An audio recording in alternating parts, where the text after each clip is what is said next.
Hello students, एक बार फिर आप सभी का स्वागत है आपके अपने YouTube परिवार एक्सीलेंट स्टडी पॉइंट 2.0 पर। मैं कुलदीप सक्सेना। आइए आज आपके लिए फिर से लेकर उपस्थित हुआ हूं क्लास 12th के लिए। आज हमारा जो चैप्टर रहने वाला है, जो चैप्टर के मोस्ट इंपोर्टेंट क्वेश्चंस रहेंगे, चैप्टर नंबर आपका 10 सॉरी चैप्टर नंबर 11, 12 एंड 13।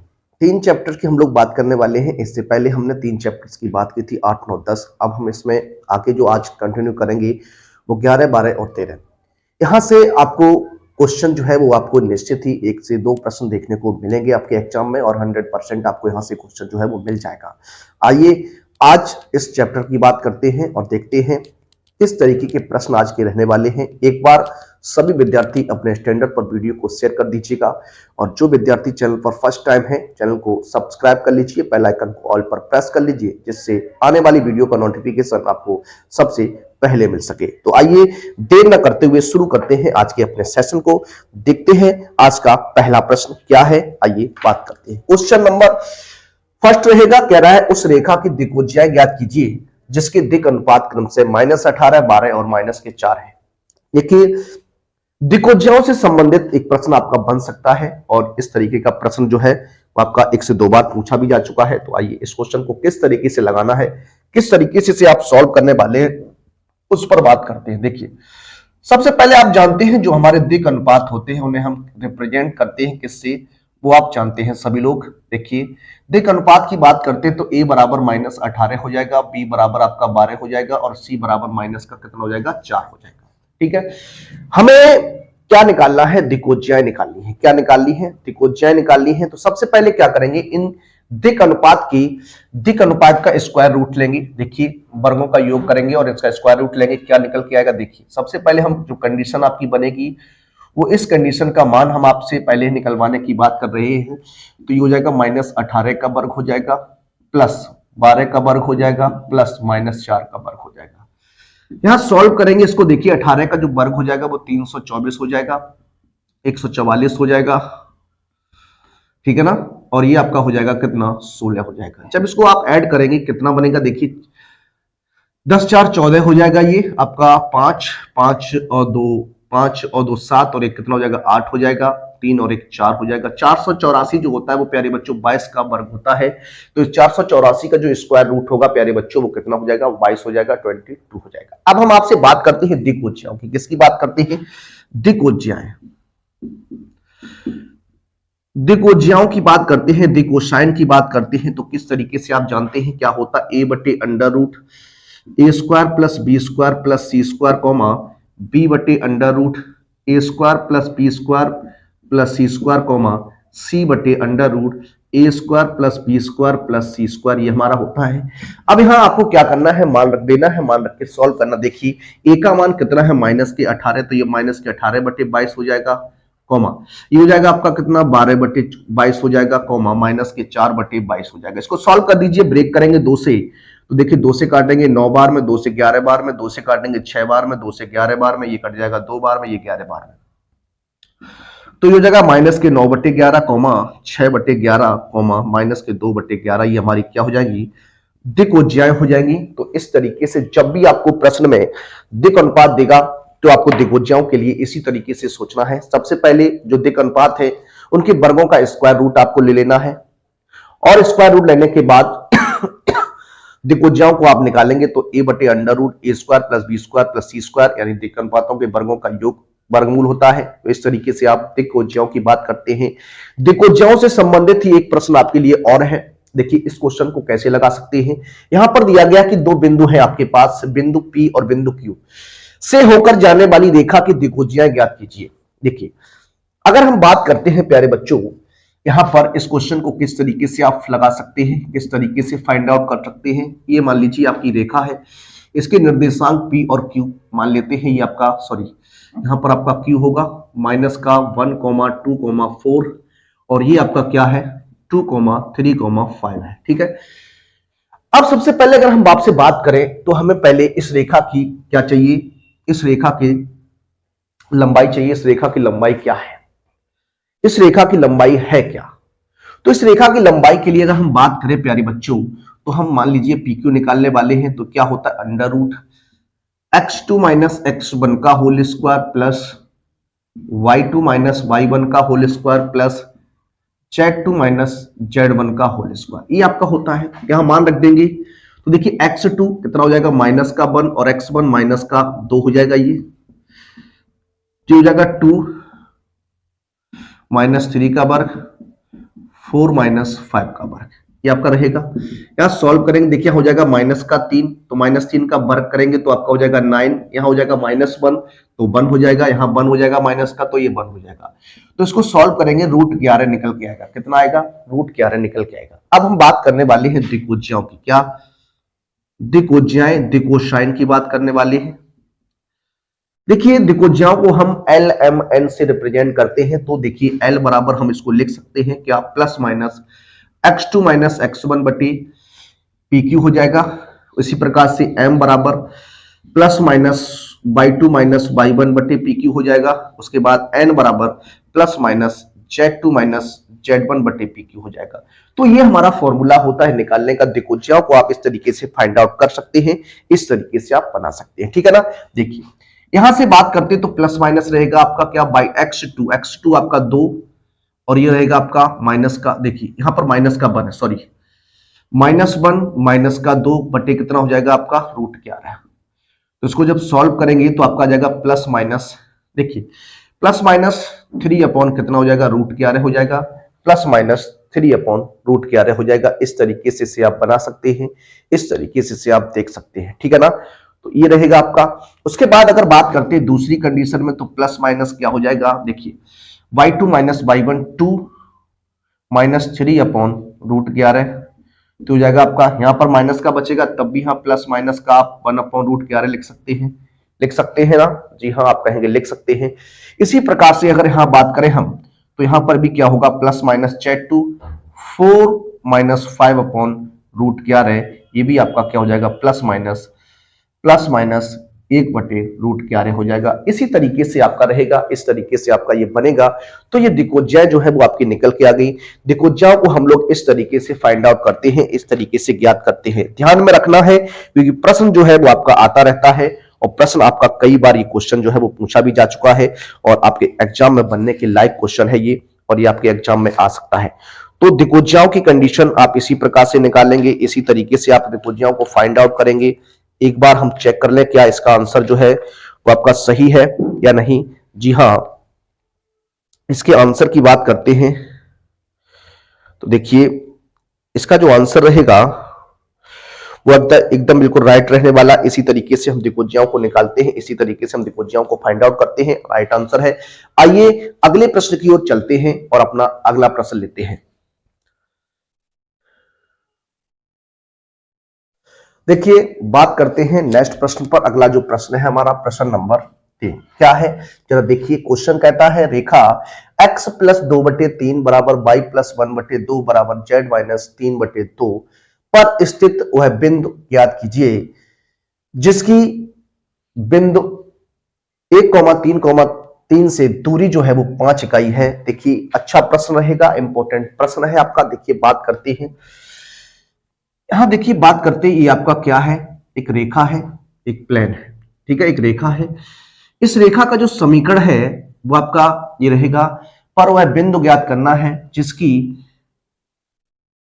पर वह बिंदु ज्ञात कीजिए, रेखा इतने पर स्थित वह बिंदु ज्ञात कीजिए जिसकी बिंदु इतने से दूरी। मान लीजिए कोई बिंदु है यहां पर आपका 1,3,3, ये कोई बिंदु P है जिसकी दूरी जो है, इस बिंदु की दूरी कितनी है 5 इकाई है, इस तरीके से मान लेता हूं। और ये आपका प्लेन है, इसे मान लेता हूं ये कोई बिंदु Q है, ठीक है, ठीक है, ये कोई बिंदु है और इस रेखा का जो समीकरण है वो आपको मालूम ही है, दिया गया है, ठीक, ये रेखा का समीकरण। अब अगर मानते हैं देखिए रेखा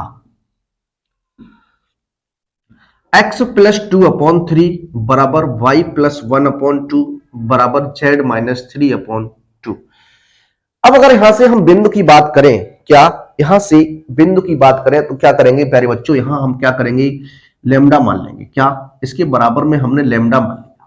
यहां से बारी बारी से आप क्या करेंगे बिंदु निकालेंगे। देखिए बात करते हैं बिंदु Q के निर्देशांक कैसे निकलेंगे जरा देख लीजिए। अगर हम यहां से x प्लस 2/3 बराबर लैम्डा की बात करते हैं तो यहां देखिए 3 का गुणा हो जाएगा तो 3 लैम्डा हो जाएगा, और माइनस ये 2 उधर जाएगा तो माइनस का कितना हो जाएगा 2 हो जाएगा, तो x का मान बन गया। इसी प्रकार से उधर हो जाएगा तो 2 लैम्डा -1 हो जाएगा और ये 2 लैम्डा +3 हो जाएगा। ये बिंदु हमारा बन गया है। यहां इसका जो निर्देशांक बना वो आप जान लीजिए कितना है, 3 lambda -2 comma 2 lambda -1 and 2 lambda +3। ये हमारा क्या हो गया, बिंदु हो गया। अब चूंकि आप यहां देख चुके हैं क्या, चूंकि आपको PQ की लंबाई जो है वो दी गई है, PQ की बिंदु P से Q की दूरी दी गई है, कितनी है 5 इकाई है या 5 मात्रक हम कह सकते हैं। अब PQ तो डिस्टेंस फॉर्मूले का यहां पर हम प्रयोग करेंगे, क्या डिस्टेंस सूत्र का प्रयोग करेंगे, दो बिंदुओं के बीच की दूरी लगाएंगे। देखिए इसको लिख सकता हूं क्या, x2 माइनस x1 का whole square, x2 minus x1 का whole square plus y2 minus y1 का whole square plus z2 minus z1 का होल स्क्वायर बराबर में कितना है 5 रहेगा। मान रख दीजिए, देखिए x2 की बात करेंगे तो आपका हो जाएगा 3 लैम्डा, क्या 3 लैम्डा -2 और x1 की बात करेंगे तो 1 हो जाएगा, होल स्क्वायर कर दीजिए प्लस y2 आपका हो जाएगा 2 लैम्डा -1 एंड माइनस का 3 और यहां हो जाएगा 2 लैम्डा +3 और ऊपर से माइनस का 3 बराबर में कितना 5। अब यहां क्या करेंगे आप, वर्क करेंगे, वर्क करेंगे यहां पर देखिए तो ये क्या बन जाएगा, देखिए ये हो जाएगा आपका 3 लैम्डा -3, 3 लैम्डा -3 का होल स्क्वायर प्लस यहां हो जाएगा 2 लैम्डा -4 का होल स्क्वायर और यहां हो जाएगा सिर्फ आपका 2 लैम्डा, क्योंकि 3 से 3 आपका ब्रेक हो जाएगा, बराबर में 5 का वर्ग हो जाएगा, इधर भी क्या हो जाएगा वर्ग हो जाएगा। इस वर्ग से ये रूट आपका कैंसिल हो जाएगा। अब आपको होल स्क्वायर खोल देना है, इनका होल स्क्वायर खोलेंगे, देखिए हो जाएगा 9 लैम्डा स्क्वायर प्लस का 9 और माइनस के 3 3 9 दूनी 18 लैम्डा हो जाएगा। यहां होल स्क्वायर खोलेंगे तो 4 लैम्डा स्क्वायर प्लस के 4 चौक 16 4 दूनी 8 4 दूनी 8 दूनी 16 लैम्डा हो जाएगा प्लस यहां हो जाएगा 4 लैम्डा स्क्वायर बराबर 25 हो जाएगा। अब इससे क्या करना है, आपको सॉल्व कर देना है। देखिए कैसे, 9 लैम्डा और 4 लैम्डा जोड़ देंगे तो कितना हो जाएगा, 9 4 13 4 17 हो जाएगा, 17 लैम्डा स्क्वायर हो जाएगा।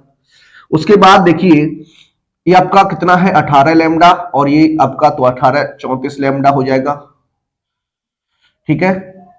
यहां देखिए क्या हो जाएगा, 9 और 16 25 और बराबर में 25 है, ये 25 से 25 कैंसिल करेंगे, 17 लैम्डा स्क्वायर माइनस के 34 लैम्डा बराबर कितना 0, यहां से 17 लैम्डा कॉमन ले लीजिए तो लैम्डा -2 इक्वल टू 0 हो जाएगा। एक तो लैम्डा का मान आपका 0 आ जाएगा और एक लैम्डा -2 बराबर 0, तो लैम्डा बराबर कितना हो जाएगा 2 हो जाएगा। तो दो वैल्यू पॉसिबल है। अब अगर बात करते हैं जब लैम्डा बराबर 0, तब Q की बात करेंगे, Q का निर्देशांक क्या रहेगा, देखिए यहां मान रख दीजिए, इसमें लैम्डा की जगह 0 रखेंगे तो यहां हो जाएगा क्या -2, यहां रखेंगे तो -1, यहां रखेंगे तो आपका हो जाएगा 3। तो एक तो बिंदु आपका ये बन जाएगा -2, -1, -1, 3। और जब हम बात करेंगे प्यारे बच्चों किसकी, लैम्डा बराबर 2 की, तब Q का निर्देशांक क्या बनेगा, जरा देखिए 2 रखेंगे यहां पर, 2 3 6, क्या हो जाएगा 6 - 2 कॉमा यहां हो जाएगा 2 दूनी 4 माइनस का 1, फिर यहां रखेंगे 2 दूनी 4 प्लस का 3, तो क्या बनेगा, यहां बच जाएगा 4, 3, 7। एक बिंदु आपका यह आ जाएगा 4, 3, 7। तो इस तरीके से इस प्रश्न को आप हल कर सकते थे, सॉल्व कर सकते थे। आइए अगले प्रश्न की ओर चलते हैं और लेते हैं अपना अगला प्रश्न।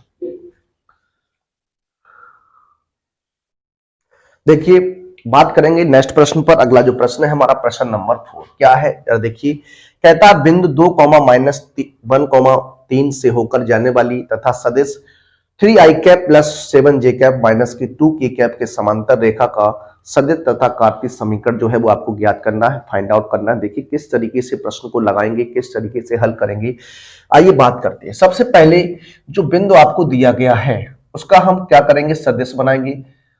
बिंदु 2 - 1, 3 का सदिश रूप कैसे? तो वेक्टर ए मान लेता हूं, ये हो जाएगा 2i कैप माइनस का जे कैप प्लस का 3k cap. 2i cap minus का जे कैप प्लस का 3k कैप हो जाएगा। और सदिश जो आपको दिया गया है, क्या सदिश जो दिया गया है इसको वेक्टर बी मान लेते हैं। 3i cap plus 7j cap और माइनस का 2k कैप है। ये कंडीशन है। अब देखिए किस तरीके से समांतर रेखा का समीकरण, सदिश समीकरण बात करने वाले। तो देखिए बात करते हैं क्या, बिंदु वेक्टर ए से होकर, वेक्टर ए से होकर जाने वाली तथा सदिश वेक्टर बी, क्या सदिश वेक्टर बी के समांतर रेखा का सदिश समीकरण, ये हमें फाइंड आउट करना, ये हमें निकालना है। क्या फॉर्मूला होता है? देखिए vector R is equal to vector A plus T vector B, या फिर यहां पर हम लैम्डा वेक्टर बी भी लिख सकते हैं। तो यहां पर जो टी है वो आपका कांस्टेंट पार्ट रहेगा, क्या रहेगा, नियतांक रहेगा। अब यहां ए का मान रखेंगे तो क्या है, 2i कैप माइनस का जे कैप प्लस का 3k कैप और प्लस टी हो जाएगा 3i कैप प्लस का 7j कैप माइनस का 2k कैप। ये हमारा क्या है, सदिश समीकरण है। क्या है, सदिश समीकरण है। यहां से आप i को कॉमन ले सकते हैं तो आपका क्या बन जाएगा जरा देख लीजिए, या फिर हम इसको लिख सकते हैं vector r is equal to क्या, देखिए 2 प्लस 3t हो जाएगा, 2 प्लस 3t i कैप हो जाएगा plus -1 plus 7t j cap हो जाएगा और प्लस 3 माइनस का 2t कैप हो जाएगा। ये भी आपका बन सकता है, इसको भी आप देख सकते हैं, ये भी आपका हो जाएगा। अब देखिए अगर हम बात करते हैं सदिश कार्तीय समीकरण की, तो कभी कभी प्रश्न बनता है कि सदिश समीकरण आपको दिया जाएगा, कहेगा इसको कार्तीय समीकरण में बदल दीजिए। तो आपको ध्यान रखना है जो पहले लिखा है आपको, अगर इस तरीके से दिया जाता है तो ये आपका एक्स बाई जेड का मान x1 x y1 z1 हो जाएगा और ये आपका दिक् अनुपात हो जाएगा ABC। तो देखिए कार्तीय समीकरण की बात करते हैं। कार्तीय समीकरण क्या होता है, x माइनस x1 बटे ए, y माइनस y1 बटे बी, z माइनस z1 बटे सी होता ही हमारा कार्तीय समीकरण का फॉर्मूला है। अब देखिए यहां बात करते x माइनस x1 कितना हो जाएगा 2 बटे ए का मान यहां से कितना हो जाएगा 3 हो जाएगा, y माइनस y1 तो माइनस है तो प्लस हो जाएगा और यहां हो जाएगा 7 बराबर z माइनस z1 3 बटे कितना हो जाएगा माइनस का 2। ये हमारा क्या हो गया, कार्तीय समीकरण हो गया। इस तरीके से आप बना सकते हैं, इस तरीके से आप निकाल सकते हैं। अगर आप सदिश समीकरण से कार्तीय समीकरण में जाना चाहते हैं तो क्या करेंगे, इस वेक्टर r की जगह हम कुछ मान लेंगे x आई कैप प्लस वाई जे कैप प्लस जेड के कैप और इसकी तुलना कराएंगे, दोनों पक्षों में टी का मान निकाल लेंगे और बराबर रख देंगे तो हमारा कार्तीय समीकरण बन जाएगा। इस तरीके से भी हम लोग करते हैं और इस फार्मूले के टाइप से भी हम इसे कर सकते हैं, सॉल्व कर सकते हैं। आइए अगले प्रश्न को देखते हैं और लेते हैं अपना अगला प्रश्न। देखिए अगले प्रश्न की ओर चलते हैं। अगला जो प्रश्न रहेगा हमारा पांचवा प्रश्न कह रहा है रेखाओं, दो रेखाएं आपके सामने हैं, इन दोनों रेखाओं के बीच कोण हमें फाइंड आउट करना है, दोनों रेखाओं के मध्य बना कोण ज्ञात करना है, क्या कोण एंगल रहेगा, आइए उस पर बात करते हैं। सबसे पहले यहां आपसे बात करने वाला हूं, सबसे पहले जब आपको एंगल निकालना होता है, क्या जब आपको एंगल निकालना होता है, एंगल की कंडीशन में जब आप निकालते हैं तो क्या फॉर्मूला आपका होता है, किस तरीके से आप इसे बना सकते हैं, किस तरीके से इसे आप लगाते हैं, जरा देखिए।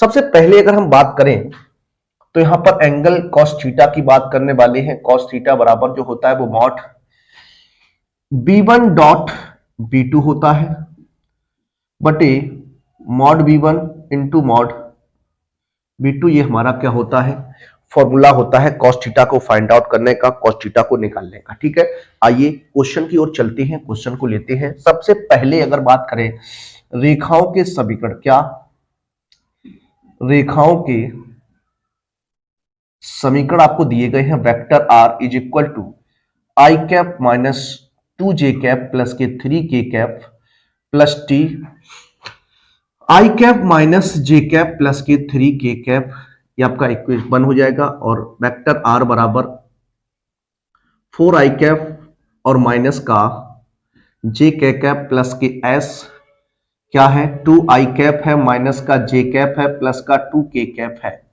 ये दो इक्वेशन है, दो रेखा के समीकरण आपको दिए गए हैं। सबसे पहले क्या करेंगे, इन दोनों रेखाओं की दोनों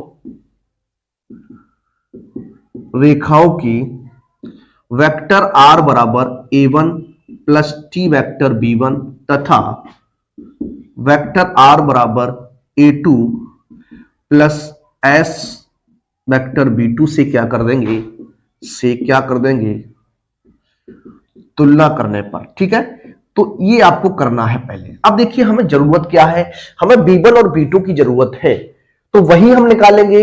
बाद बाकी पार्ट का हम क्या करेंगे, तो हमें वो नहीं लेना है।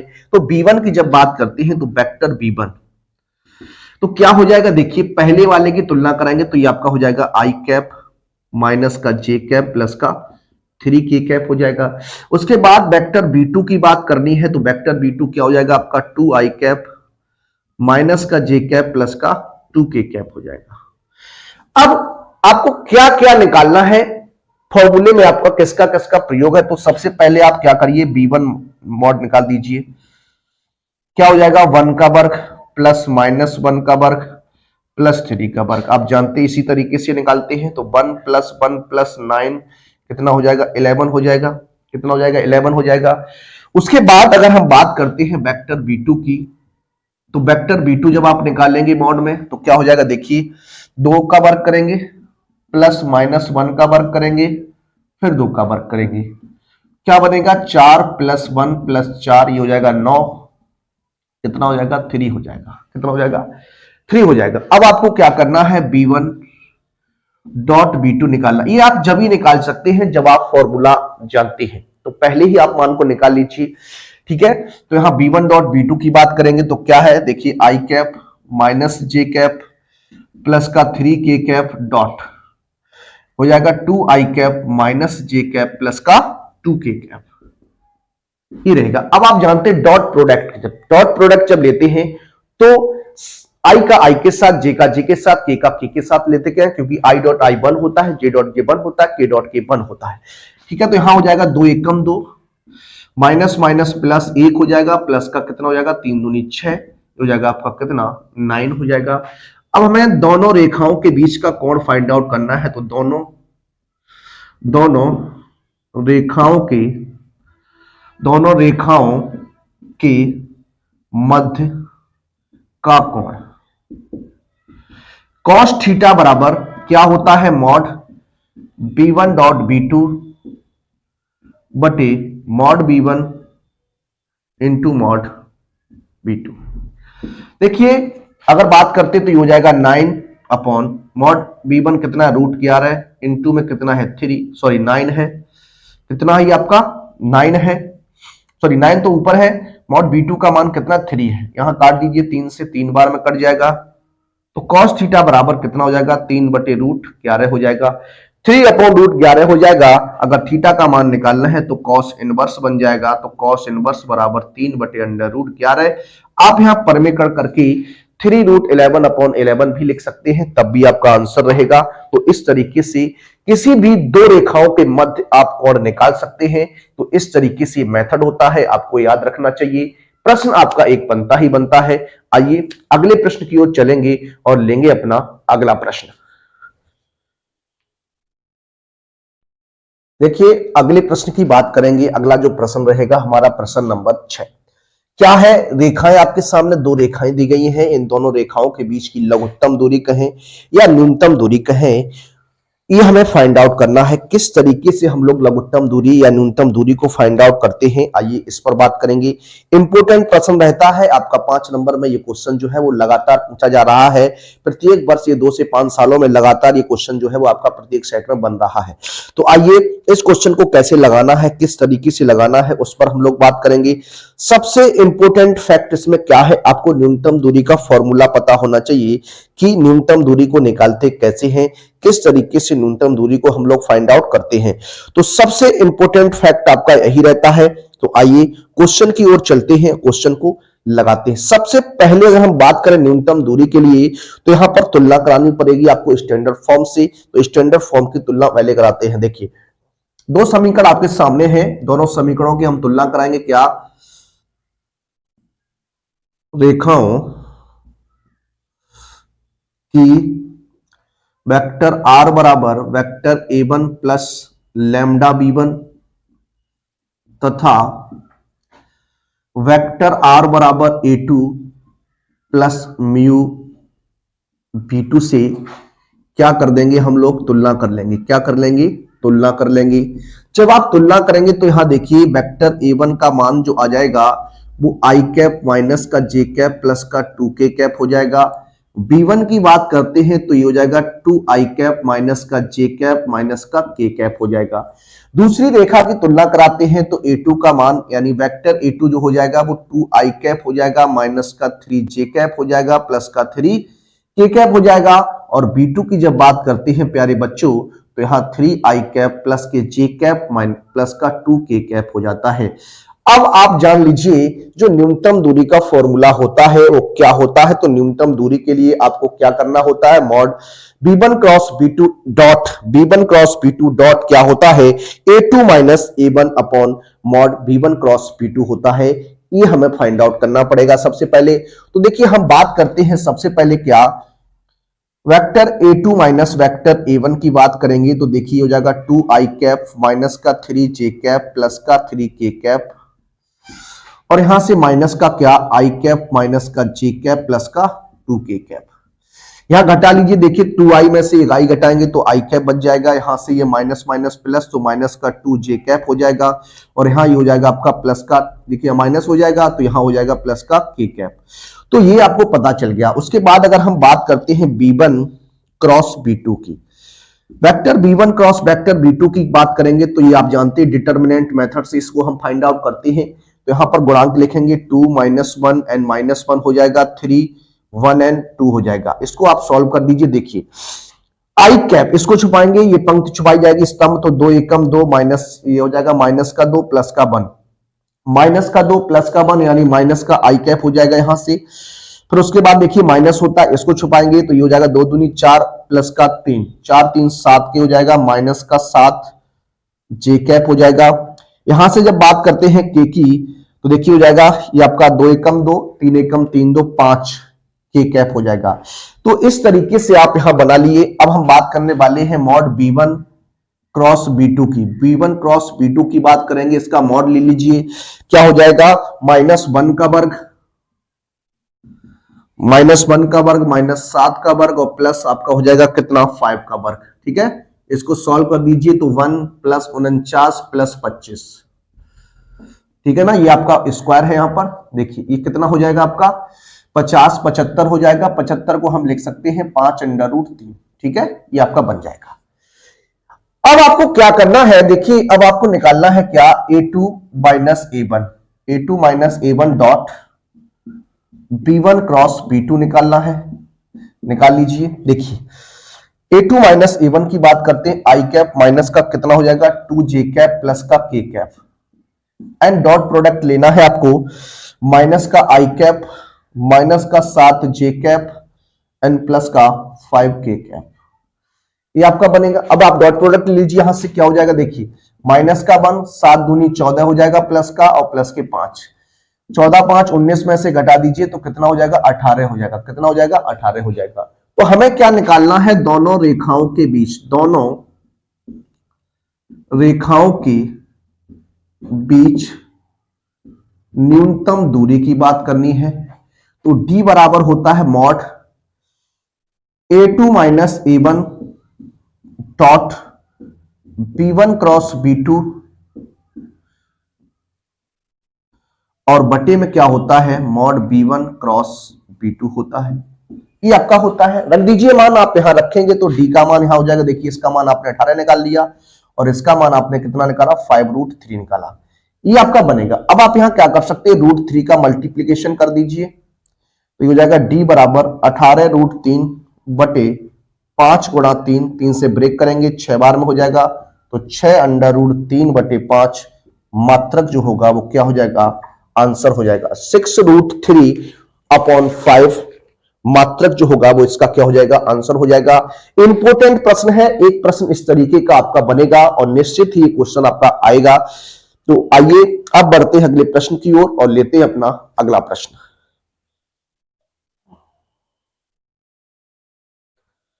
देखिए अगला जो प्रश्न है हमारा प्रश्न नंबर 7 रहेगा, जो कि आपका रैखिक प्रोग्रामन समस्या से संबंधित है।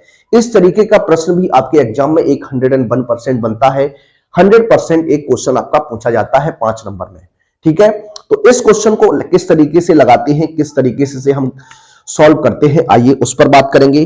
देखिए इसका बेसिक कॉन्सेप्ट आपको पता होना चाहिए। सबसे पहले अगर हम बात करते हैं आपको क्या करना है इसमें, तो यहां पर जो आपको बताया गया है, सबसे पहले अगर हम बात करते हैं इसमें उद्देश्य क्या है, उद्देश्य फलन जो प्यारे बच्चों है वो क्या रहेगा यहां से। तो उद्देश्य फलन क्या है, z बराबर 3x + 2y का न्यूनतमीकरण करना है। क्या करना है, न्यूनतमीकरण करना है। ये आपकी कंडीशन है, न्यूनतम मान ज्ञात करना है, न्यूनतमीकरण करना है। तो सबसे पहले अगर बात करते हैं अशमिका जो दी गई है, अशमिका x + y > 8 का रेखीय समीकरण अगर हम निकालें तो क्या बनेगा, जरा देखिए। इसको हम x + y बराबर, जी देखिए इक्वलिटी हट जाएगी तो बराबर 8 हो जाएगा। ये हमारा समीकरण बन जाएगा। क्या बन जाएगा, समीकरण बन जाएगा। अब देखिए इसको हम क्या करेंगे, इसको अंतःखंड रूप में कर लेंगे। तो अंतःखंड रूप के लिए क्या होता है, x/8 हो जाएगा प्लस y/8 हो जाएगा, बराबर में क्या हो जाएगा, इस तरीके से आपका रहेगा या नहीं रहेगा, जी हाँ यही रहेगा आपका। अब देखिए सबसे पहले अगर हम यहां से बात करेंगे तो यहां से क्या बिंदु बनेगा, बिंदु की बात करते हैं। क्या बिंदु की बात करते हैं, तो बिंदु ए यहां से क्या हो जाएगा, 0,8 हो जाएगा। एक बिंदु 0,8 हो जाएगा आपका, या फिर इसको हम लिख सकते हैं क्या, 8,0 लिख सकते हैं। उसके बाद एक बिंदु बी बनेगा, वो क्या हो जाएगा, 0,8 हो जाएगा। अंतःखंड रूप में आप जानते हैं x/a + y/b, x/a + y/b = 1 होता है। तो a के निर्देशांक a,0 होते हैं, b के निर्देशांक 0,b होते हैं। इस तरीके से आप ध्यान दीजिएगा। अब इसी प्रकार से अगर बात करते हैं असमिका जो दूसरी दी गई है आपकी, असमिका 3x + 5y > 15 का रेखीय समीकरण, इसका भी बनाना है आपको। तो देखिए हो जाएगा 3x + 5y बराबर 15 हो जाएगा। 15 का जब डिवाइडेशन आप करेंगे तो क्या हो जाएगा, x/5 + y/3 बराबर 1 हो जाएगा। ये समीकरण नंबर 2 मान लीजिए। अब यहां से अगर बात करते हैं तो यहां से बिंदु बना लीजिए। तो यहां सी बिंदु की बात करेंगे तो ये हो जाएगा आपका 5,0 और डी बिंदु की बात करते हो जाएगा 0,3 हो जाएगा। तो ये बिंदु आ गए। अब आपको क्या करना, इन बिंदुओं को चतुर्थांश के रूप में प्लॉट करना है। देखिए बात करेंगे सबसे पहले यहां पर, पहले हम देखेंगे क्षेत्र जो हमारा है उसकी हम बात करेंगे, क्या क्षेत्र आपको मिल रहा है। ये आपका हो जाएगा 0,0, क्योंकि यहां x > 0, y > 0, मतलब प्रथम चतुर्थांश की बात हो रही है। तो इस तरीके से रहेगा आपका। यहां देखिए इसको 1 2 3 4 5 6 7 8 हो जाएगा। इधर भी करेंगे तो 1 2 3 4 5 6 7 8, ये y डैश हो जाएगा, y हो जाएगा, ये y डैश और ये x डैश हो जाएगा। ठीक है। अब जो बिंदु है, जो रेखाएं हैं, उन्हें इसमें हमें बनाना है। तो देखिए पहला बिंदु रहेगा 8,0, x अक्ष पर होगा, तो ये वाला बिंदु हो जाएगा आपका, हो जाएगा 8,0। उसके बाद दूसरा है 0,8, तो ये हो जाएगा 0,8, ये आपका ए रहेगा। तो ये आपका क्या हो जाएगा, बी बिंदु हो जाएगा। मिला दीजिए दोनों को,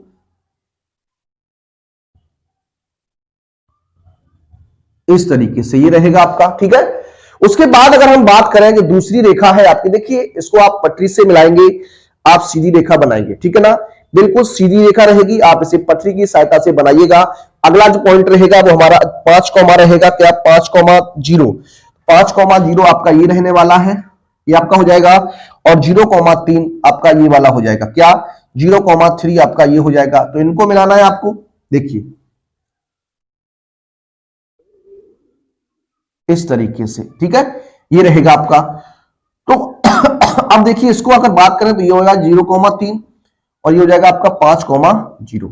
ये आपका बिंदु सी हो जाएगा, ये आपका बिंदु डी हो जाएगा। इस रेखा का जो नाम है वो x plus Y is greater than equal to 8 है, और इस वाली जो रेखा का नाम है प्यारे बच्चों वो 3x plus 5y is less than equal to क्या है 15 है। अब देखिए यहां से हम क्या करने वाले हैं, यहां से आपको वो क्षेत्र ढूंढना है, सुसंगत क्षेत्र जो दोनों रेखाओं से मिलता हुआ हो। वैसे अगर यहां बात करें तो यहां पर देखिए किस तरीके से निकालते हैं, तो आप क्या करिए x और y की जगह 0 और 0 रख दीजिए। अगर यहां 0 प्लस 0 इज ग्रेटर देन 8, क्या आप ये कह सकते हैं कि 0 प्लस 0 यानी 0 जो होगा क्या वो 8 से बड़ा हो सकता है? आप कहेंगे जी नहीं, ये आपकी बात जो है यहां पर असत्य हो जाती है। जब असत्य की कंडीशन पैदा होती है तो जो रेखा होती है उसके बाहर का एरिया जो है वो लिया जाता है। इस तरीके से ये आपका एरिया रहने वाला है, इस तरीके से ये आपका बनेगा, इस तरीके से, ठीक है। उसके बाद दूसरी रेखा की बात करते हैं, कह रहा 0 प्लस 0 इज लेस देन 15, यानी 0 जो होगा वो 15 से कैसा होगा, छोटा हो जाएगा। और छोटा जब हो जाएगा, जब बात सत्य होती है तो अंदर का एरिया लिया जाता है, यानी ये वाला एरिया रहने वाला। अब जो यहां पर देखना क्या है, आपको किस तरीके से बात करनी है जरा देखिए। हम वही क्षेत्र लेते हैं जो क्षेत्र दोनों रेखाओं से घिरा हुआ होता है। जबकि देखिए इस वाली रेखा, फर्स्ट रेखा की बात करते तो ये बाहर का एरिया बता रहा है, और ये वाली इस वाली रेखा की बात करते ये अंदर का एरिया बता रहा है। तो दोनों रेखाओं से कोई घिरा हुआ क्षेत्र है ही नहीं। तो यहां पर हम लिख सकते हैं क्या लिख सकते हैं कि अतः जेड का कोई भी सुसंगत क्षेत्र हल नहीं है। तो यहां पर हम बता सकते हैं क्या, अतः जेड का कोई सुसंगत क्षेत्र हल नहीं है,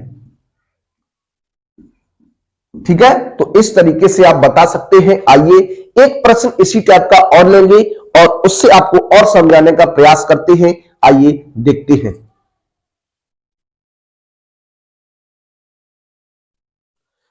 देखिए दूसरा प्रश्न लेंगे इसका।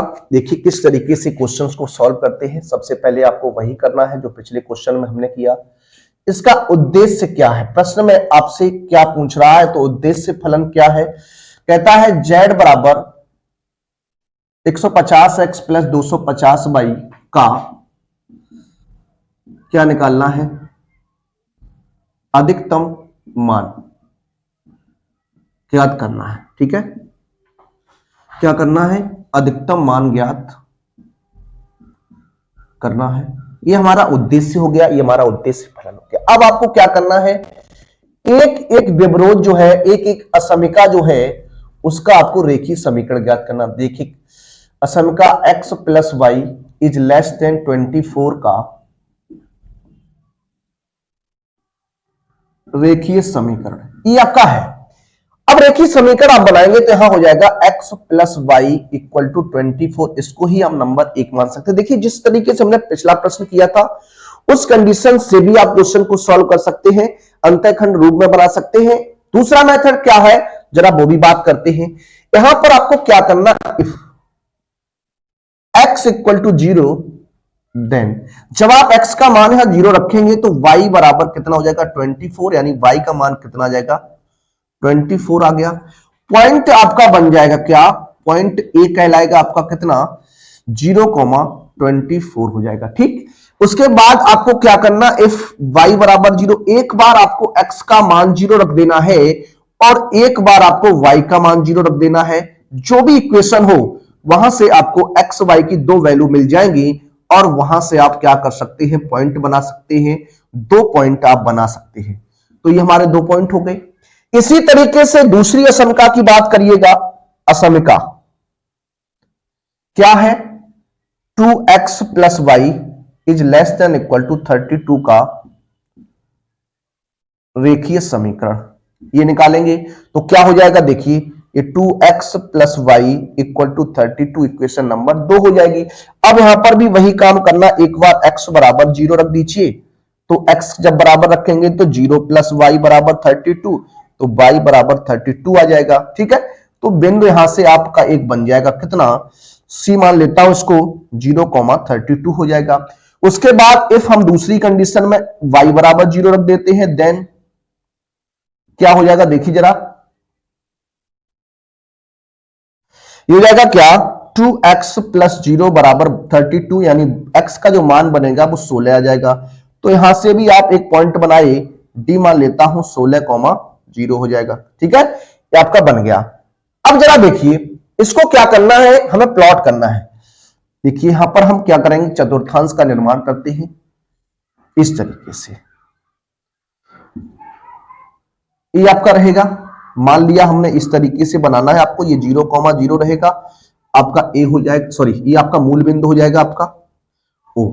अब यहां देखिए जो गैफिंग है, वो थोड़ी गैफिंग जो है वो आपकी है इस तरीके से। तो हम देखिए किस तरीके से बनाएंगे, यहां 4 कितना हो जाएगा, 8, 12, 16, 20 और यहां हम 24 कर सकते हैं, क्या 24 कर सकते हैं।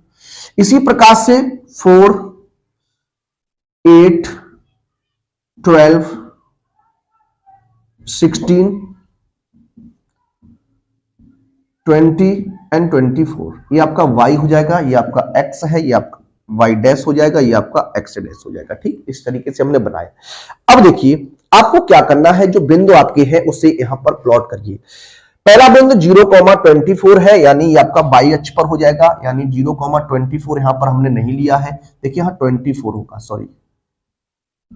तो ये आपका पहला बिंदु हो जाएगा ए, ये 0,24 है, और फिर 24,0 करेंगे तो ये आपका हो जाएगा, ये आपका बिंदु बी। अब आपको क्या करना है, पट्टी की सहायता से मिला देना है। ठीक है, ये रहेगा आपका, ठीक इस तरीके से। उसके बाद अब आपको क्या करना है, दूसरा बिंदु लेना है, क्या है 0,32 है। देखिए हाँ 32 हमने नहीं लिया है, तो आप समझ लीजिए कि आपका और ऊपर रहेगा। इस तरीके से हम बना सकते हैं। देखिए यहां पर हम थोड़ा ध्यान दीजिएगा, अब यहां पर बनाना है आपको, तो थोड़ा हम साफ कर लेते हैं। ये आप समझ गए, अधिकतम मान जो है वो आपको क्या करना है, ज्ञात, अधिकतम मान ज्ञात करना है। ठीक है, इसको हम थोड़ा बढ़ा लेते हैं इस तरीके से, ध्यान दीजिएगा। ये आपका हो जाएगा क्या 28, ये हो जाएगा 32, इस तरीके। ये जो बिंदु रहेगा आपका वो 0,32 रहने वाला है। अब देखिए जो अगला बिंदु है वो 16,0 है, तो ये आपका हो जाएगा इस तरीके से। अब आपको क्या करना है, दोनों बिंदुओं को आपस में मिलाना है। किस तरीके से, जरा देखिए,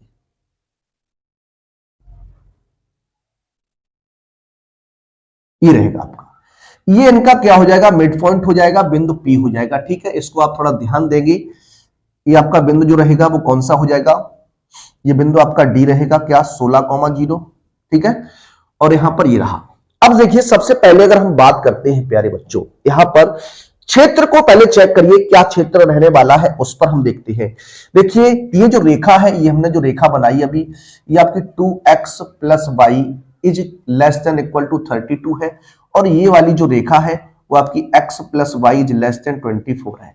देखिए जब लेस देन की कंडीशन है तो आप समझ जाइएगा कि जीरो जो है वो हमेशा ही छोटा होगा, जीरो जो है वो हमेशा ही छोटा होगा। तो यहां पर दोनों बातें सत्य रहती है। ग्रेटर देन की कंडीशन में आपका असत्य होता है, लेकिन यहां ग्रेटर देन नहीं लेस देन है, तो दोनों रेखाओं का जो एरिया लिया जाएगा प्यारे बच्चों वो अंदर वाला एरिया होगा। ये वाली जो रेखा है वो ए रहेगी, और इस वाली रेखा की बात करेंगे इधर, तो ये आपका अंदर होगा यहां पर, लेकिन यहां से जब आप बात करेंगे ये, तो ये एरिया रहेगा इस तरीके से। तो यहां देखिए इस तरीके की हम बात करेंगे, तो ये वाला एरिया जो बन रहा है ये, इसका हमें निकालना है। ये क्षेत्र दोनों रेखाओं से घिरा हुआ है। उसके लिए आपको क्या करना है प्यारे बच्चों, सबसे पहले बिंदु पी की बात करनी है। और बिंदु पी कहां से आएगा, बिंदु पी आएगा आपका क्या, समीकरण 1 और समीकरण 2 को हल करने से। तो बात करेंगे यहां समीकरण 1 व समीकरण 2 को हल करने पर। देखिए अगर आप यहां से निकालना चाहेंगे तो यहां आपका थोड़ा, अगर इनकी गैफिंग अगर समान रहेगी तो आप यहां से भी डायरेक्ट बता सकते हैं इसकी क्या होगा पी का मान। तो यहां देखिए x प्लस वाई बराबर 24 और 2x प्लस वाई बराबर 32 है। देखिए यहां माइनस माइनस माइनस ये कट जाएगा, माइनस एक्स इक्वल टू -8 हो जाएगा, और x का मान जो बनेगा वो 8 बनेगा। कितना बनेगा, 8 बनेगा। y की बात करते हैं, किसी एक में रख दीजिए, तो 8 प्लस वाई बराबर 24 हो जाएगा, वाई बराबर 24 माइनस 8 यानी वाई बराबर 16 हो जाएगा। तो ये जो बिंदु बनेगा वो आपका हो जाएगा कितना, 8,16। ठीक है, ये आपका बन गया है। अब हमारा चित्र जो है बिल्कुल तैयार है। अब हमें निकालना है जेड का मान। क्या जेड का मान निकालना है? तो ये देखिए, हाँ बात करने वाले हैं कोणीय बिंदु की, और यहां जेड बराबर कितना है, 150 एक्स प्लस 250 वाई। इसकी हम बात करेंगे, थोड़ा ध्यान देंगे आप सभी लोग। यहां से देखिए किस तरीके से बात करेंगे, जगह थोड़ा कम है। यहां बिंदु की बात करने वाले हम, कौन कौन सा बिंदु आप लेंगे, कौन कौन सी बिंदु की बात करेंगे। देखिए इस तरीके से है आपका। पहले हम बात करते बिंदु आपका कौन सा आ जाएगा। एक तो बिंदु आपका ए आ जाएगा, 0,24 हो जाएगा। उसके बाद बिंदु पी आ जाएगा, 8,16 हो जाएगा। उसके बाद बिंदु आप डी लेंगे, यहां पर कितना है, 16,0 आ जाएगा। और यहां अगर चाहे तो आप 0,0 भी ले सकते हैं, कोई दिक्कत वाली बात नहीं है। लेकिन आप न्यूनतम की कंडीशन में कभी भी 0,0 नहीं लेंगे, क्योंकि वहां पर 0 ही हो जाएगा। तो 0,0 न्यूनतम की कंडीशन में नहीं लेंगे, अधिकतम की कंडीशन में हम ले सकते हैं, इतना ध्यान दीजिएगा।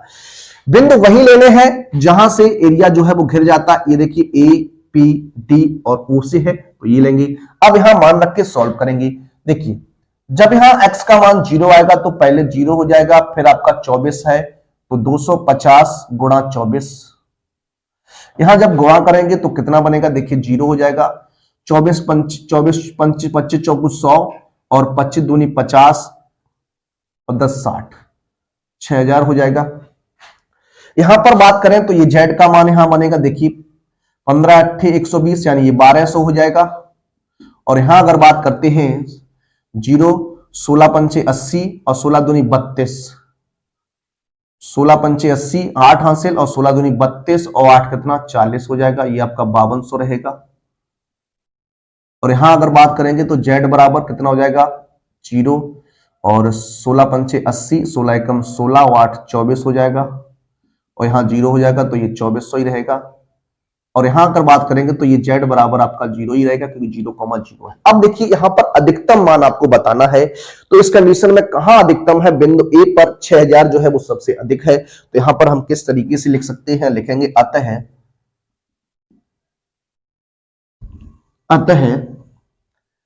जेड का अधिकतम मान बिंदु ए 0,24 पर 6000 है। कितना है, 6000 है। इस तरीके से इस प्रश्न को लगाते हैं, हल करते हैं। ठीक है ना, समझ गए होंगे। उम्मीद करता हूं ये क्वेश्चन आपको समझ में आ गया होगा। 101% इस तरीके का एक क्वेश्चन आपको मिलेगा एग्जाम में देखने के लिए। इस प्रश्न को आपको तैयार रखना है। आइए अगले प्रश्न की ओर चलते हैं और अब बात करेंगे प्रायिकता के क्वेश्चंस पर। प्रायिकता के क्वेश्चंस लेंगे, आइए सॉल्व करते हैं। देखिए बात करेंगे अगले प्रश्न पर, प्रायिकता से संबंधित क्वेश्चन रहेंगे आपके। देखिए क्वेश्चन जो रहेगा, दोनों क्वेश्चंस आपके पूछे हुए क्वेश्चंस हैं, दोनों क्वेश्चंस आपके बने हुए क्वेश्चंस हैं। आइए क्वेश्चन की बात करते हैं। क्या है, कह रहा एक परिवार में 2 बच्चे हैं। क्या एक परिवार में कितने बच्चे हैं, 2 बच्चे हैं। यदि यह ज्ञात है कि बच्चों में कम से कम एक बच्चा लड़का है, तो दोनों बच्चों के लड़का होने की प्रायिकता जो है वो आपको ज्ञात करनी है। देखिए अगर हम बात करते हैं, हम मान लेंगे क्या, माना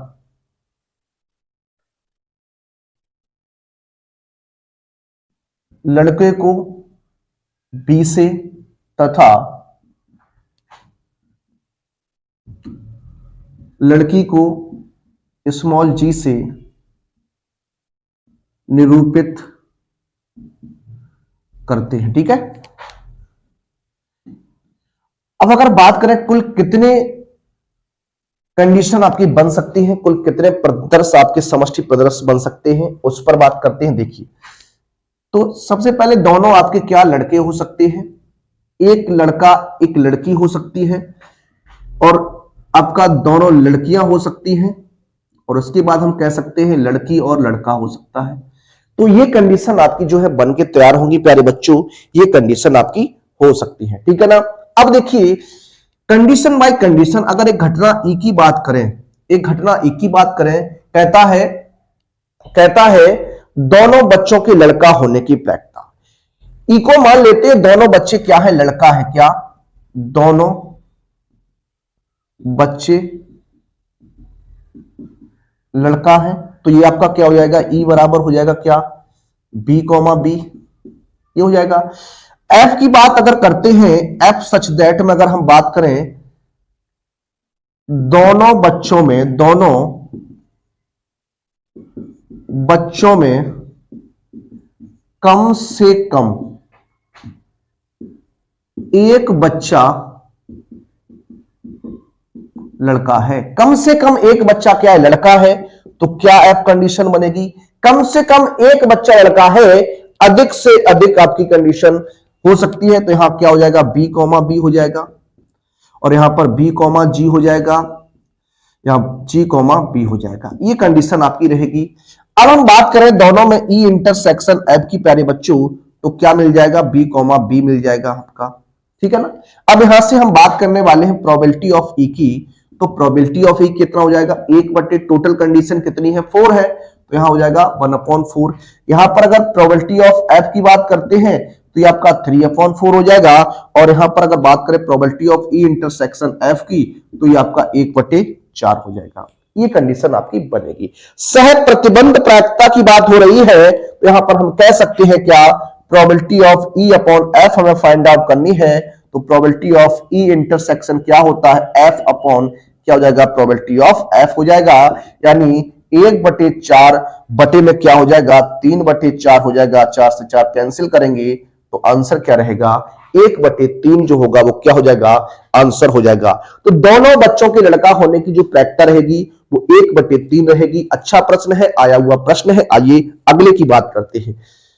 कहता है यदि प्रोबेबिलिटी ऑफ ए, किसी घटना एक एक घटित होने की प्रायिकता 60/13 है, प्रोबेबिलिटी ऑफ बी 5/13 है, तथा probability of A union B दिया गया है 8/13 है, तो निम्न के मान ज्ञात करने। देखिए सबसे पहली कंडीशन में आपसे कहा है probability of A intersection B, तो इसका फॉर्मूला होता है probability of A plus probability of B minus probability of A intersection B, sorry A union B होता है, क्या ए यूनियन बी होता है। ये आपस में इंटरचेंज हो जाते हैं, बाद बाकी आपका ऐसा ही रहता है, ठीक है, मान रख दीजिए।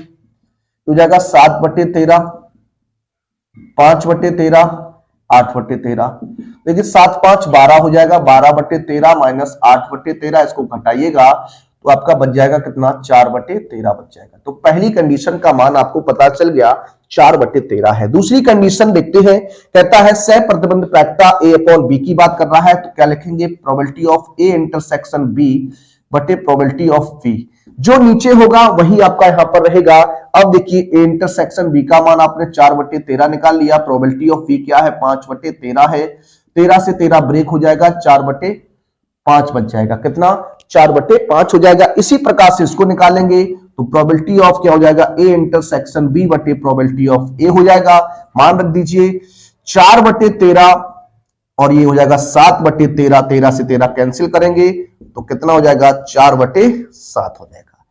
ये आपका आंसर रहने वाला है। इस तरीके से आपका ये हल हो जाता है, सॉल्व हो जाता है। आइए आगे चलते हैं और अगले प्रश्न की बात करते हैं। देखिए बात करते हैं अपने अगले प्रश्न पर। अगला जो प्रश्न है हमारा प्रश्न नंबर 11 है। लिखा है यदि ए तथा बी स्वतंत्र घटनाएं हैं तथा P probability of A equal to 0.3, probability of B बराबर 0.6 है, तो निम्नलिखित की मान ज्ञात कीजिए। देखिए सबसे पहले अगर बात करते हैं, यहां पर फर्स्ट पॉइंट की लेते हैं, चूंकि ए तथा बी दोनों स्वतंत्र घटनाएं हैं। जब ए और बी दोनों स्वतंत्र घटनाएं हैं तो आप जान सकते हैं probability of A intersection B जो होता है वो probability of A into probability of B होता है। ये कंडीशन होती है दोनों स्वतंत्र घटनाओं के लिए। तो यहां पर 0.3 मल्टीप्लाई 0.6 हो जाएगा, गुणा करेंगे तो 0.18 हो जाएगा। क्या 0.18 हो जाएगा। सेकंड कंडीशन क्या कहता है, probability of A union B. Probability of A union B के लिए फॉर्मूला होता है probability of A plus probability of B minus probability of A intersection B, ये फॉर्मूला हमारा होता है। मान लग दीजिए तो प्रोबेबिलिटी ऑफ ए की बात करते हैं 0.3 हो जाएगा, 0.6 हो जाएगा, माइनस का 0.18 हो जाएगा। अब देखिए यहां अगर बात करते हैं तो यहां इसको ऐड करेंगे तो 0.90 लिख सकता हूं, माइनस का 0.18 हो जाएगा। पॉइंट के बाद इसमें 2 अंक थे तो हमने इसमें 2 अंक कर दिए। अब इसको घटाएंगे तो आपका 0 पॉइंट कितना हो जाएगा, 72 हो जाएगा। क्या 0.72 हो जाएगा। अगले पॉइंट की ओर चलेंगे। सी पॉइंट क्या है, probability of A probability of A upon B की बात कर रहा है, तो probability of A intersection B हो जाएगा आपका अपॉन प्रोबेबिलिटी ऑफ बी हो जाएगा। सॉल्व कर दीजिए, मान रखेंगे तो इसका मान आपने निकाल लिया 0.72 है upon probability of B 0 point कितना है, 6 रहेगा। कितना, 0.6 रहेगा। इसको आप ब्रेक कर सकते हैं कितने बार, इसको आप काटेंगे तो देखिए हाँ 0 लगा सकते हैं आप, या फिर आप 0.06 लिख सकते हैं। क्या 0.06 जो होगा वो इसका क्या हो जाएगा, आंसर हो जाएगा। देखिए यही आपको चाहिए। देखिए ए अपॉन बी, सी पार्ट ना, जी हाँ यही होगा आपका। डी पार्ट की बात करेंगे तो probability of B upon A की बात करते हैं, ये क्या हो जाएगा, probability of A intersection B upon probability of A. इसको जब सॉल्व करेंगे तो ये आपका 0.72 है अपॉन ये हो जाएगा 0.3, ये आपका बनेगा। अब इसको आप सॉल्व करेंगे तो इसका क्या बनेगा, किस तरीके से इसको आप लगाएंगे जरा देख लीजिए। एक बार आप चेक कर लीजिए कहीं कोई मिस्टेक तो नहीं हुई है। देखिए ठीक है, सॉरी देखिए इंटरसेक्शन, सॉरी यहां पर इंटरसेक्शन मान नहीं है, ये इंटरसेक्शन नहीं है, इंटरसेक्शन 0.18 है। तो इसको आप जब सॉल्व करेंगे तो ये आपका कितना हो जाएगा, 0.3 हो जाएगा। कितना, 0.3 हो जाएगा। देख लीजिए आप एक बार, नहीं 0.03 होगा, सॉरी 0.03। अब इसको यहां देखेंगे तो यहां पर भी आपका वही होगा, तो ये जाएगा 0.06 हो जाएगा। क्या 0.06 हो जाएगा। इस तरीके से आप बात करेंगे। एक बार आप चेक करिएगा, यहां पर दशमलव हटाएंगे अगर तो 6 18 है, तो आपका सॉरी 0.3 ही रहेगा। क्या 0.3 रहेगा यहां, और यहां पर आपका रहेगा 0.6। क्या 0.6 ही रहेगा। इसको आप इस तरीके से देख सकते हैं, गुणा करेंगे 6 18 0.18 हो जाएगा। ठीक है, इस तरीके से ये आपका बनेगा, इस तरीके से ये रहने वाला है। आइए अंतिम प्रश्न की ओर चलते हैं और आज का अपना अंतिम प्रश्न सॉल्व करते हैं। आइए देखते हैं। देखिए बात करते हैं अपने अंतिम प्रश्न पर। आज का हमारा अंतिम प्रश्न रहेगा। इसके बाद आपको अब चैप्टर वाइज कुछ क्वेश्चंस जो थे वो हमारे समाप्त होते हैं। अब आपके लिए मॉडल पेपर की श्रृंखला जो है वो आपकी चालू होगी। मॉडल पेपर्स आपको कराने वाला हूं, मॉडल पेपर्स आपके लिए लेकर आऊंगा। आप लोग हमारे साथ एग्जाम तक बने रहेंगे। आइए बात करते हैं इस अंतिम प्रश्न पर। कहता है एक कक्षा में 40% विद्यार्थी गणित, 20% विद्यार्थी जीव विज्ञान और 10% विद्यार्थी गणित और जीव विज्ञान दोनों पढ़ते हैं। यादृच्छिक एक विद्यार्थी चुना जाता है। प्रायिकता ज्ञात कीजिए कि नंबर फर्स्ट क्या है, वह गणित पढ़ता है जबकि यह ज्ञात है कि वह जीव विज्ञान पढ़ता है। सेकंड, वह जीव विज्ञान पढ़ता है जबकि यह ज्ञात है कि वह गणित पढ़ता है। ठीक है, इस तरीके से बात करने हैं। तो आइए क्वेश्चन को लगाते हैं, क्वेश्चन को सॉल्व करेंगे। तो अच्छा प्रश्न आपका है ये। वैसे तो देखिए यहां पर गणित और जीव विज्ञान की बात हुई है, तो गणित को हम मैथमेटिक्स यानी एम से रिप्रेजेंट कर लेंगे और बी को बायोलॉजी यानी बायोलॉजी वाले विद्यार्थी यानी जीव विज्ञान वाले। तो एम की बात करेंगे, यहां एम क्या हो जाएगा, गणित के छात्र हो जाएंगे, गणित के छात्र। और बी की बात करेंगे वो आपका हो जाएगा क्या, जीव विज्ञान। क्या कर देंगे, जीव विज्ञान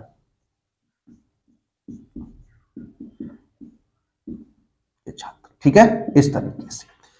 अब आपको वारी वारी से जो कंडीशंस दी गई है उस पर बात करने वाले हैं।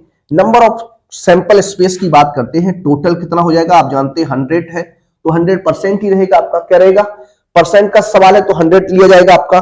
उसके बाद आपका कहता है जो आपके मैथ पढ़ने वाले स्टूडेंट हैं, क्या मैथ पढ़ने वाले स्टूडेंट हैं वो 40% है, तो हाँ नंबर ऑफ मैथ की बात करते हैं तो 40 हो जाएंगे। और इसी तरीके से नंबर ऑफ बायोलॉजी कितना पढ़ते हैं, 20% पढ़ते हैं। कितना पढ़ते हैं, 20%, तो ये 20 हो जाएंगे आपके। कितने हो जाएंगे, 20 हो जाएंगे। और दोनों की बात की गई है, क्या दोनों की जो बात की गई है, तो दोनों क्या पढ़ते हैं, एम इंटरसेक्शन बी की बात करते हैं, तो ये आपके 10 हो जाएंगे। कितने हो जाएंगे, 10 हो जाएंगे। ठीक है, अब आपसे करना क्या है, आपको इनकी प्रोबेबिलिटी पता करिए। क्या, अगर हम बात करते हैं प्रोबेबिलिटी ऑफ एम, तो क्या हो जाएगा, ये 40/100 हो जाएगा। क्या 40/100 हो जाएगा? इसको हम क्या लिख सकते हैं, 40/100 ही लिखा रहने दीजिए, कोई दिक्कत वाली बात नहीं होगी। या इसको आप सॉल्व करेंगे, 20 से 20 चौकू 20 दूनी 40 हो जाएगा, 20 पंचे 100 हो जाएगा।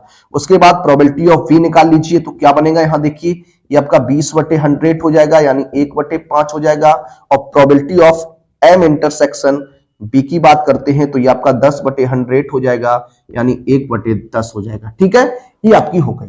अब फर्स्ट कंडीशन में क्या कहा, फर्स्ट कंडीशन में कहा वह गणित पढ़ता है, वह गणित पढ़ता है जबकि यह ज्ञात है कि वह जीव विज्ञान पढ़ता है।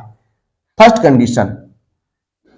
कंडीशन की बात करते हैं, क्या है, वह गणित पढ़ता है। क्या, वह गणित पढ़ता है, तो क्या हो जाएगा, M/B हो जाएगा। वह गणित पढ़ता है जबकि यह ज्ञात है कि वह जीव विज्ञान पढ़ता है, तो M/A यानी probability of M intersection B बटे प्रोबेबिलिटी ऑफ V हो जाएगा। यानी इसका मान निकाल लिया हमने, इंटरसेक्शन की वैल्यू क्या थी, 1/10 बटे B का मान 1/5 हो जाएगा, तो ये 5/10 लिख सकता हूं, यानी 1/2 हो जाएगा। इसको परसेंट में अगर लाना है, इसको परसेंट में लाना है तो प्यारे बच्चों 50% हो जाएगा। क्या हो जाएगा, 50% आप लिख सकते हैं, या फिर 1/2 भी लिख सकते हैं। ठीक है ना। सेकंड कंडीशन क्या रहेगी, सेकंड कंडीशन, या फिर आप इसको ऐसे ही रखिए, परसेंट में मत बदलिए। ठीक है, 1/2 हो जाएगा। फिर क्या कहता है, कहता है वह जीव विज्ञान पढ़ता है जबकि यह ज्ञात है कि गणित भी पढ़ता है, यानी अब ये उल्टा हो जाएगा, B/M हो जाएगा। तो क्या PM इंटरसेक्शन B बटे PM हो जाएगा, प्रोबेबिलिटी ऑफ M हो जाएगा। ये आपको निकाल लिया, 1/10 है, और प्रोबेबिलिटी ऑफ M क्या है, 2/5 है। कितना, 2/5 है। ये आपका पहुंच जाएगा, ऊपर ही हो जाएगा 5/2 गुणा 10, 5 एकम 5 दूनी 10, तो 1/4 हो जाएगा। कितना हो जाएगा, 1/4 हो जाएगा। इस तरीके से ये प्रश्न जो है वो आपका सॉल्व होता है, हल होता है। कुछ प्रश्न आज आपके लिए ये थे। कैसा लगा वीडियो, आप एक बार कमेंट के माध्यम से बताइएगा। मिलेंगे आप सभी से आगे के कुछ और महत्वपूर्ण प्रश्नों के लिए। तब तक के लिए सभी विद्यार्थियों को जय हिंद, जय भारत।